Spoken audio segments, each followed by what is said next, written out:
이도영 박사의 건강 이야기 이도영입니다. 요새 여러분 여기 계신 분 중에서 혹시 아침에 일어나시면은 손가락 마디가 좀 약간 뻣뻣해지는 것 같은데 조금 지나면 금방 풀어진다. 실제 그런 분 계시죠? 그런데 요새같이 날씨가 추우면 그게 좀 심해진다. 꽤 있거든요. 그런 증상 호소하시는 분이. 이게 바로 퇴행성 관절염의 증상입니다. 그래서 오늘은 퇴행성 관절염의 두 번째 이야기, 퇴행성 관절염의 증상하고 어떻게 진단하는지 그 방법에 대해서 자세히 알아보도록 하겠습니다. 퇴행성 관절염은 굉장히 흔한 질환이거든요. 근데 어느 정도 흔한지는 통계적인 수치를 한번 확인해 볼 필요가 있거든요. 이 퇴행성 관절염은 젊은 사람보다는 노인에서 많이 걸려요. 그리고 남성보다는 여성에서 많이 걸리거든요. 실제 여러분들 주위에서 퇴행성 관절염으로 수술받았다 그러신 분 보면은 남자분보다는 나이 많은 여성분이 월등히 많죠. 그 통계적인 이유 때문에 그러거든요.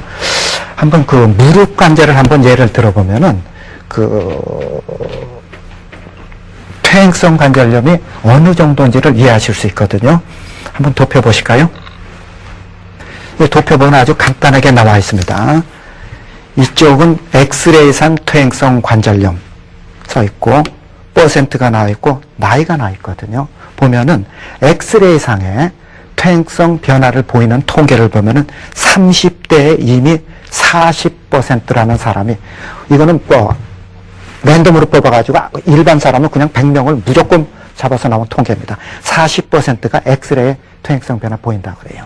40대에는 60%거든요. 60대에는 80%입니다. 그리고 80대에는 90%거든요. 그러니까 엄청난 변화 많습니다. 사람이.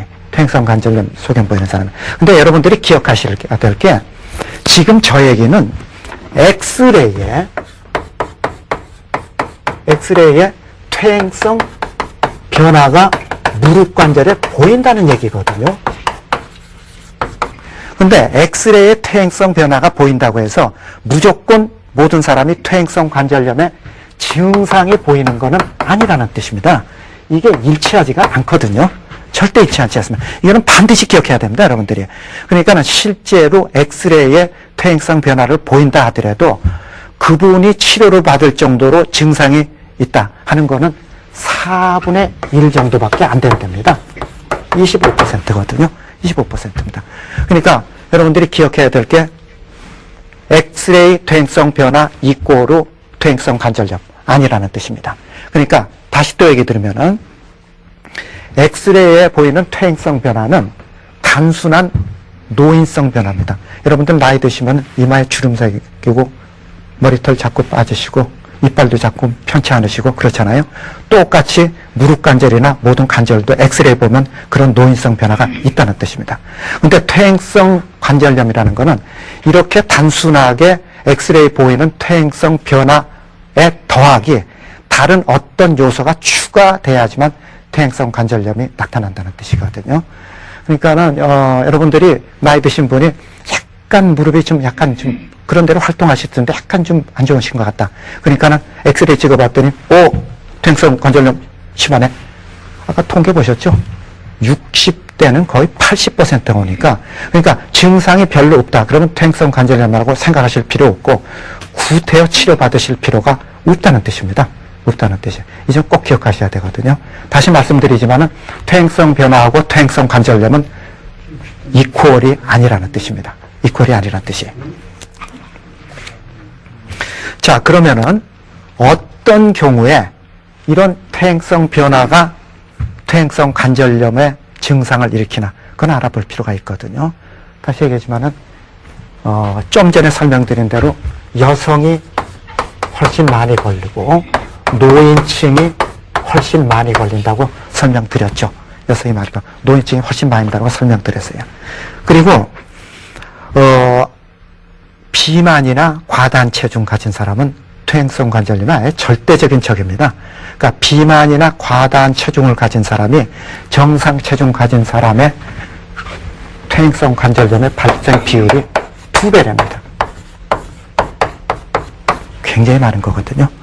그리고 또 하나는 과거에 관절에 인대가 다쳤거나 골절 때문에 그 고생했던 사람이거나 안 그러면 관절에 고름 잡혀가지고 화농성 관절염 고생한 분 과거에 있거든요. 그렇게 옛날에 무릎이 다쳤거나 이상이 있던 사람들이 관절염에 걸릴 확률이 굉장히 높아요. 관절염에.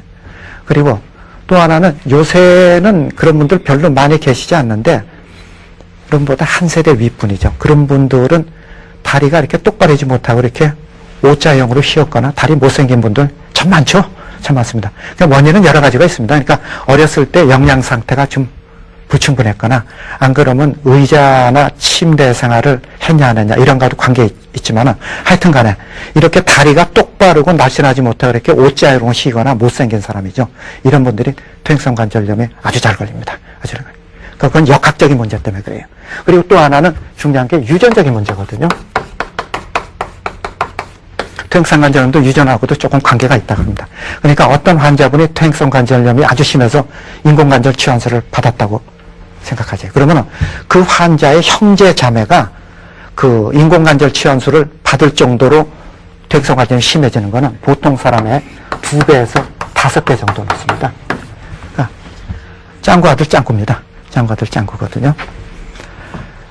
이런 식으로 퇴행성 관절염은 통계적인 수치가 나와 있는데 여러분들이 여기서 이해해야 될 게 하나 있거든요. 지금 제가 얘기 드릴 때 퇴행성 관절염이 여성에서 많이 걸린다. 노인층에서 많이 걸린다. 유전적 요소가 있다. 이건 여러분들이 어떻게 고치거나 개선할 수 있는 방법이 아닙니다. 그런데 비만이나 과다한 체중은 여러분들이 조금만 노력하면은 얼마든지 고칠 수 있거든요.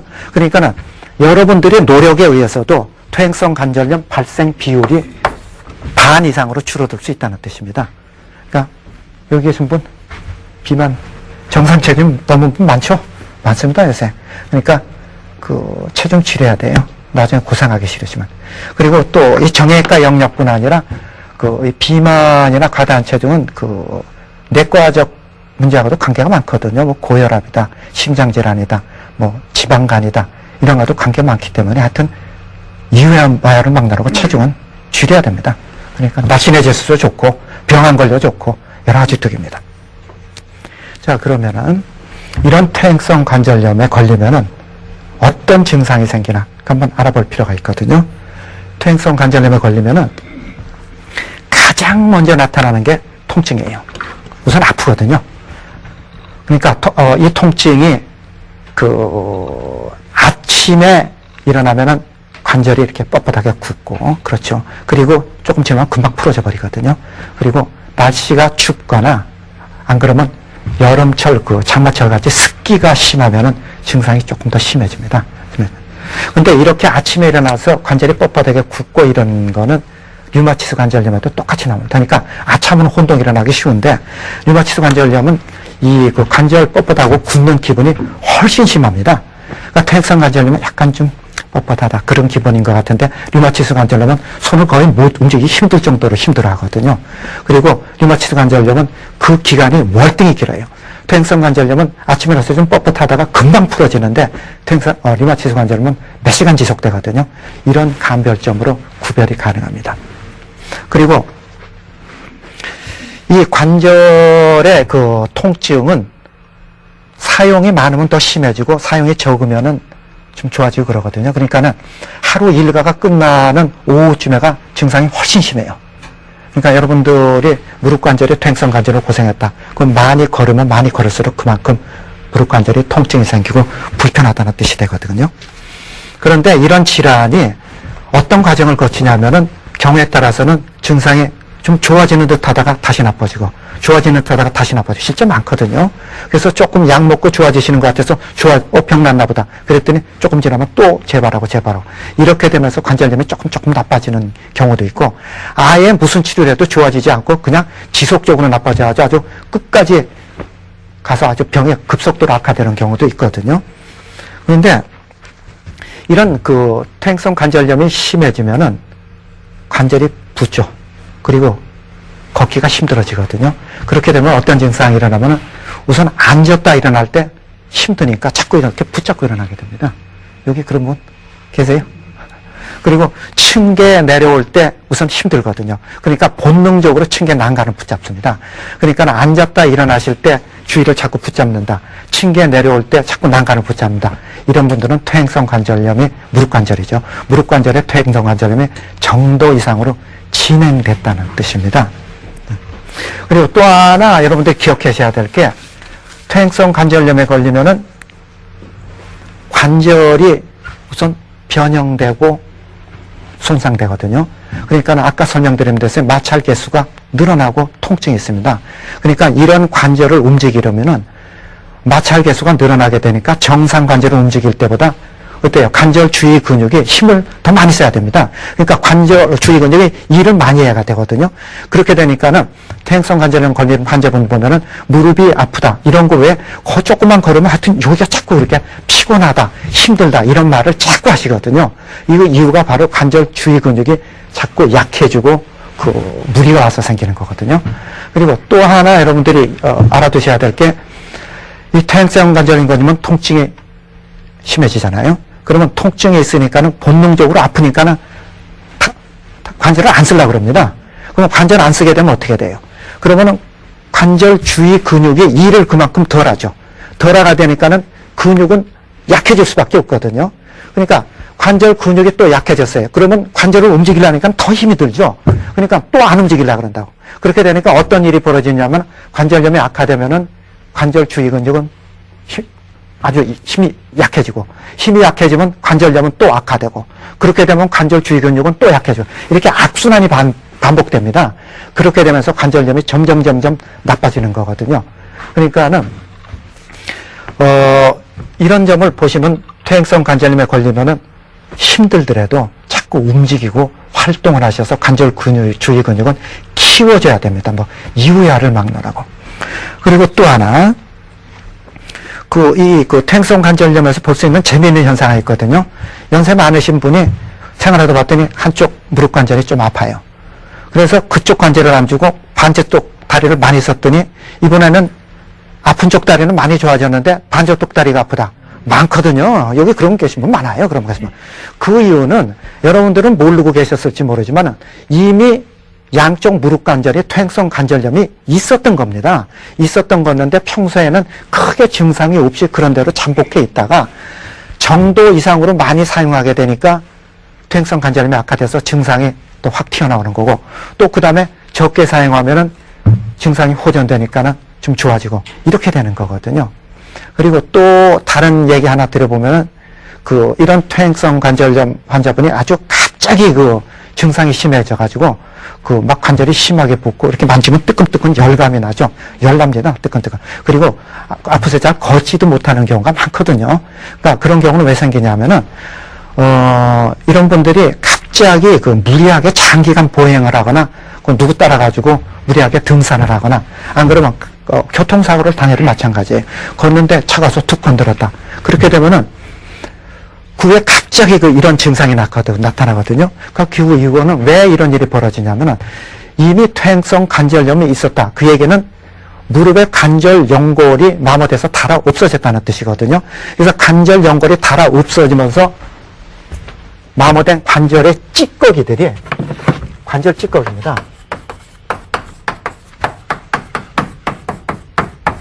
관절 찌꺼기들이 좀 전에 얘기 드린 무리한 등산이다, 교통사고 이것 때문에 관절내로 흘러나옵니다.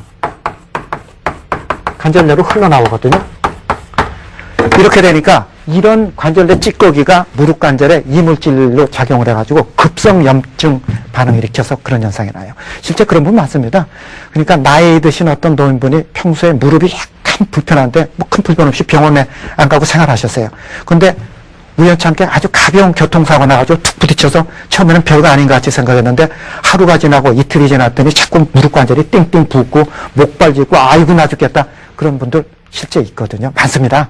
그러니까 그런 분들은 왜 이런 일이 벌어지냐면 지금 설명드린 대로 원래 퇴행성 관절염이 심하진 않지만 있었는데 가벼운 교통사고이기 때문에 이런 관절내 찌꺼기들이 관절내로 흘러나온 거거든요. 그래서 염증 반응을 일으켜서 오는 현상입니다. 실제로 많아요. 연세 많으신 분. 그래서 그런 분들 한번 이렇게 되면은 몇 달씩 고생 꽤 하거든요. 그럼 지금까지 제가 설명드린 내용 중에서 혹시 궁금하다, 이게 좀 이해가 잘 안 된다, 이런 의문사항이 있으면 질문 부탁드려볼까요?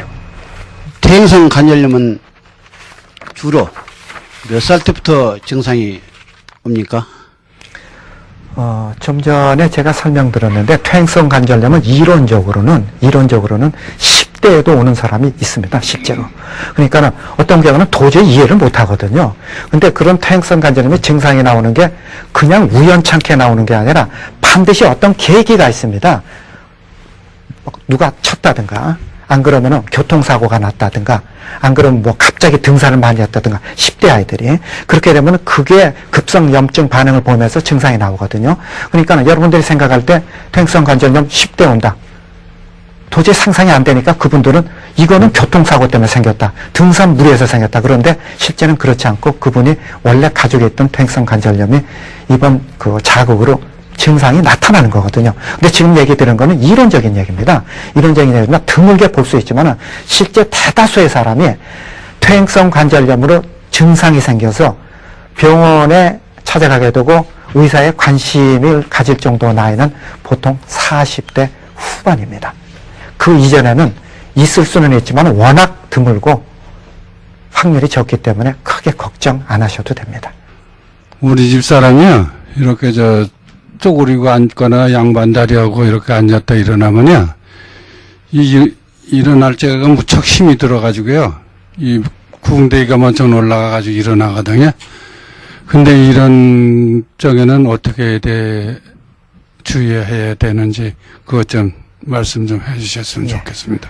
그 연세 많으신 분이 되게 무아파서 일어나실 때 이렇게 자꾸 이렇게 주위를 붙잡고 일어나신 분이 꽤 있거든요. 그 이유는 몇 가지가 있어요.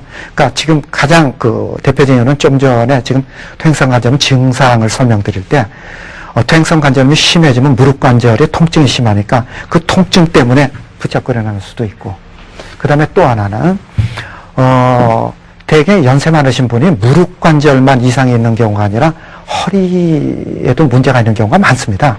그렇게 되니까 허리하고 무릎 쪽에 동시에 이상이 생기면은 이 등 쪽 근육하고 이 넓적다리 근육이 전부 약해져요. 약해지기 때문에 무릎 관절에 통증이 없다 하더라도 일어날 때 근육의 힘이 몸을 버텨주지를 못하는 겁니다.